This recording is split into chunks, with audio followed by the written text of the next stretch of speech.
আগামী কয়েকদিন উত্তরবঙ্গে ভারী বৃষ্টিপাত হওয়ার সম্ভাবনা রয়েছে এবং বজ্রবিদ্যুৎ সহ বিক্ষিপ্তভাবে বিভিন্ন জায়গায় ভারী বৃষ্টি।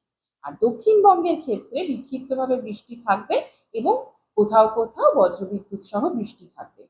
এর মধ্যে কলকাতা এবং তার পার্শ্ববর্তী অঞ্চলে আগামী 24 ঘন্টায় বজ্রবিদ্যুৎ সহ বৃষ্টিপাতের সম্ভাবনা রয়েছে।